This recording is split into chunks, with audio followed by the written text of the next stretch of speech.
بسم اللہ الرحمن الرحیم. نرک میں جاؤ اور پھر تو نرک کا پورا مینو کارڈ بھی پڑھ کہ آپ کو وہاں کانٹوں کے بستر پہ سلایا جائے گا، آگ کے دریا میں جھونکا جائے گا، گرما گرم تیل میں فرائی کیا جائے گا، آدمیوں کی پکوڑا. اسی صورت میں اللہ تعالیٰ نے آخر میں اہل جنت اور جہنم کا قصہ بھی بیان کیا ہے کہ کیسے جہنمیوں کو جہنم کی طرف اور جنتیوں کو جنت کی طرف لے جایا جائے گا. وسیق الذین کفروا الی جہنم زمرا، فرمایا گروہوں کی شکل میں جہنمیوں کو جہنم کی آگ کی طرف لے جایا جائے گا. حتی اذا جاؤوها فتحت ابوابها، جب جہنم کے قریب آئیں گے تو جہنم کے دروازے کھول دیے جائیں گے. وقال لهم خزنتها، جہنم کے داروغہ پوچھیں گے الم یاتکم رسل منکم، کوئی جا رہا ہو نا ہلاکت کی طرف تو لوگ پوچھتے ہیں بھائی یہاں کیوں آ رہے ہو تم؟ الم یاتکم رسل منکم، کیا پیغمبر تم میں سے نہیں آئے تھے؟ یتلون علیکم آیات ربکم، جنہوں نے تمہیں اللہ کی آیات تلاوت کر کے بتائی ہوں. وینذرونکم لقاء یومکم ھذا، اور کوئی ایسا نہیں آیا جس نے تمہیں اس دن کے عذاب سے ڈرایا ہو. فرشتے بھی حیران ہوں گے کہ کیا کر کے آئے ہیں جو آگ میں چھلانگ لگا رہے ہیں. قالوا، تو وہ جواب میں کہیں گے بلا، کیوں نہیں، ہمیں ڈرایا تھا، ہمیں بتایا گیا تھا کہ ایک آگ ہے جہنم کی جو اللہ نے نافرمانوں کے لیے تیار کی ہے. ولیکن حقت کلمۃ العذاب علی الکافرین، لیکن اللہ کے عذاب کا کلمہ ہم پر ثابت ہو چکا تھا. اسی کو قرآن میں دوسرے مقام پہ فرمایا غلبت علینا شقوتنا، اے اللہ ہم پر بدبختی غالب آ گئی تھی. بعض دفعہ ایک انسان کو پتہ ہوتا ہے نا یہ کام صحیح ہے یہ غلط ہے، وہ پھر بھی غلط کرتا ہے، نقصان ہوتا ہے، تو کہتا ہے یار میری پتہ نہیں مجھ پہ کوئی بدبختی آ گئی تھی، مجھے پتہ بھی تھا کہ غلط ہے پھر بھی میں نے کیا، پتہ نہیں میرا دماغ معاف ہو گیا تھا، مجھے کیا ہو گیا تھا، میں خود حیران ہوں. کہتے ہیں نا لوگ، بالکل یہی تبصرہ ہوگا اہل جہنم کا، اور کہیں گے ربنا غلبت علینا شقوتنا، اے اللہ کمبختی بدبختی غالب آ گئی تھی اور واقعی ہم گمراہ تھے، ایک دفعہ ہمیں مہلت دے دے. فَإِنْ عُدْنَا فَإِنَّا ظَالِمُونَ، اگر دوبارہ تیری نافرمانی کی تو ہم واقعی ظالمین میں سے ہوں گے. فرمایا کہ یہ کہیں گے قِيلَ ادْخُلُوا أَبْوَابَ جَهَنَّمَ، کہا جائے گا کہ جہنم کے دروازوں میں داخل ہو جاؤ. فَبِئْسَ مَثْوَى الْمُتَكَبِّرِينَ، فرمایا تکبر کرنے والوں کا کیسا ہی برا ٹھکانہ ہے. تکبر کیسا؟ اللہ کے احکام سے تکبر، جب انسان اللہ کا حکم سنے تو اس کے سامنے بچ جائے، بس یہ کرنا ہے. اس سے بڑا کبر کوئی نہیں ہے کہ اللہ کی آیات تلاوت کی جائیں اور انسان اس پر عمل نہ کرے، یہی سب سے بڑا تکبر ہے. وَسِيقَ الَّذِينَ اتَّقَوْا رَبَّهُمْ إِلَى الْجَنَّةِ زُمَرًا، فرمایا جو اپنے رب سے ڈرتے تھے. ڈرنے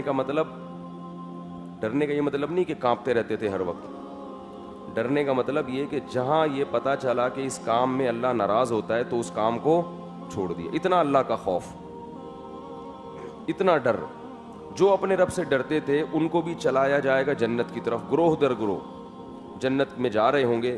حتی اذا جاؤوها وفتحت ابوابها، جب وہ آئیں گے تو پہلے سے جنت کے دروازے استقبال میں کھلے ہوئے ہوں گے. وقال لهم خزنتها، اور فرشتے ان سے کہیں گے سلام علیکم، تم پر سلامتی ہو.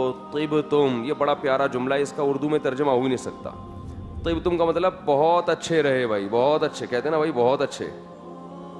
اردو میں ہم کسی کو مثال دیتے ہیں نا طبتم کا معنی تم بڑے اچھے رہے بھائی. بھائی کسی کو کوئی خاص تحفہ مل رہا ہو یا کوئی بہت ایک دم اس کا کوئی جاب اچھی مل گئی ہو تو ہم اسے کہتے ہیں نا یار تم بڑے اچھے رہے بھائی، اس کو یہ بڑا اچھا ہو گیا بھائی. تو طبتم، تم کیسے رہے؟ بڑے ہی اچھے رہے بھائی، تمہارے ساتھ تو معاملہ بہت اچھا ہو گیا. فادخلوها خالدین، ان باغات میں داخل ہو جاؤ ہمیشہ کے لیے. کتنا سکون ملے گا جنتیوں کو جب وہ یہ سنیں گے کہ ہم پر موت واقع نہیں ہوگی، ہمیشہ کے لیے. وقالوا الحمد للہ الذی، جنتی جب یہ بات سنیں گے فرشتوں کی تو کہیں گے تمام تعریفیں اس اللہ کے لیے ہیں، ہمارا کمال نہیں ہے، اس اللہ کے لیے تمام تعریفیں ہیں. صدقنا وعدہ، جس نے ہم سے جو وعدہ کیا تھا وہ وعدہ اس نے سچا کر دکھایا.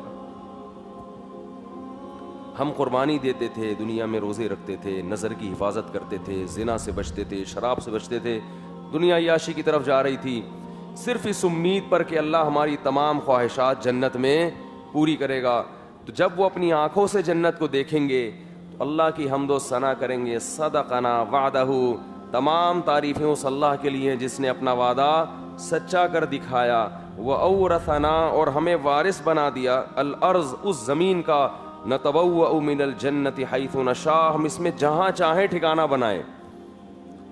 دنیا کی تھوڑی سی چیزوں پہ انسان کیسا مرتا ہے. کسی کو بحریہ ٹاؤن دے دیا جائے کہ یہ پورا بحریہ ٹاؤن کس کو دے دیا, آپ کو, اور اس میں جو چاہے بنگلہ لے لو, آپ خوشی سے پاگل ہو جائے گا. حالانکہ وہ ایک دن میں نے بحریہ ٹاؤن پر بیان کیا باقاعدہ, کیونکہ ہر آدمی بحریہ ٹاؤن جو بھی مل رہا ہے. مفتی صاحب بحریہ ٹاؤن دیکھا؟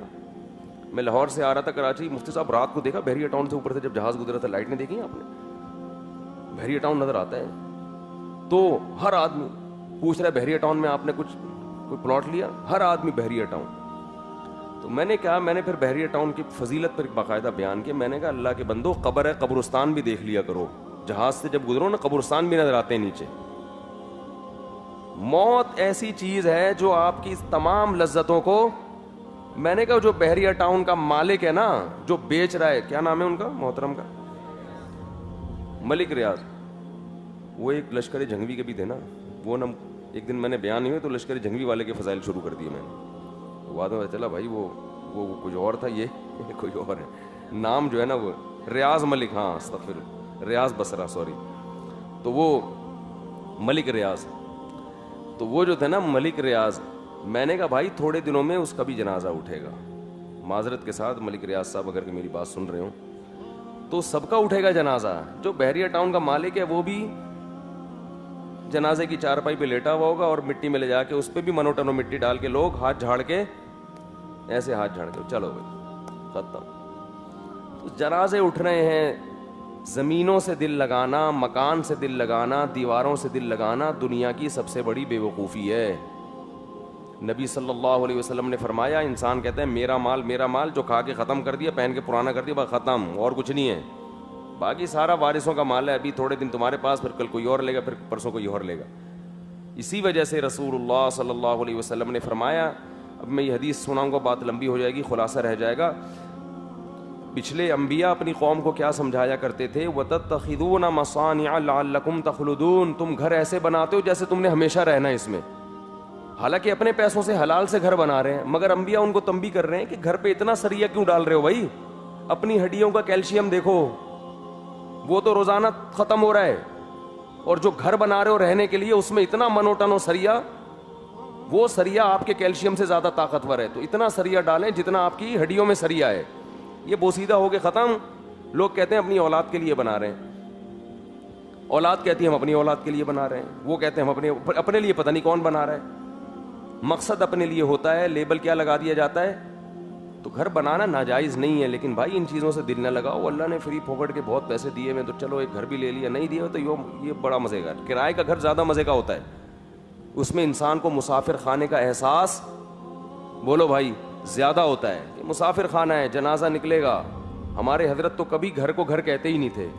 سعودیہ سے آئے تو یہاں کراچی میں اپنے گھر میں ٹھہرے ہوئے تھے, کسی نے حضرت سے پوچھا پہنچ گئے گھر, حضرت فرمایا مسافر خانے میں ہوں ناظم آباد کے.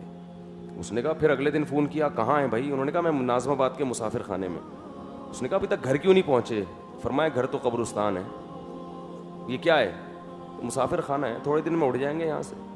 تو اس لیے بھائی دنیا سے جو ہے نا, دنیا کا سب سے بڑا بے وقوف ہوا ہے جو ان دیواروں سے, اینٹوں سے دل لگائے. گاڑی سے دل لگا لینا, پھر بھی وہ تو کم استعمال تو ہو رہی ہے نا, صحیح ہے. تو گھر تو ایک بس سہولت کی چیز ہونی چاہیے, اپنا نہ بھی ہو, کرائے کا بھی ہو, سہولت کا ہو, پر رات کو آرام سے نیند آ جائے, لوکیشن اچھی ہو, یہاں چور چکے نہ رہتے ہوں, اس طرح کا اتنا کافی ہے. تو وہ کرائے پہ بھی ہو جاتی ہے پوری, تو اتنی ٹینشن لینے کی ضرورت نہیں. بہت لوگ ٹینشن لیتے ہیں ان چیزوں میں. تو فرمایا کہ نہ تبا, میں یہ عرض کر رہا تھا کہ بحریہ ٹاؤن میں کسی کو جگہ مل جائے, اور یہ اتنی سی جگہ بھی کہا جائے جہاں چاہو رہو, تو خوشی سے پاگل ہو جائے گا. حالانکہ پتہ ہے کہ تھوڑے دنوں میں میرا جنازہ اڑ جائے گا. تو جب جنت میں یہ بتایا جائے گا کہ یہ سارے محل اور موتی کے بنے ہوئے اور یہ نہریں تمہاری ہیں, جہاں چاہو جا کے رہو, اور اس سے تمہیں کبھی بھی نکالا نہیں جائے گا, تو خوشی کا کیا عالم ہوگا. اسی وجہ سے اللہ تعالیٰ نے جنت کو پردوں میں رکھا ہوا ہے. اگر تھوڑی سی بحریہ ٹاؤن کی طرح جھلک دکھا دینا ہوائی جہاز سے بھی, تو بھی لوگ کیا ہو جائیں گے, پاگل ہو جائیں گے. ہر آدمی جنت میں جانے کی کوشش کرے گا. لا الہ الا اللہ, لا الہ إله إلا الله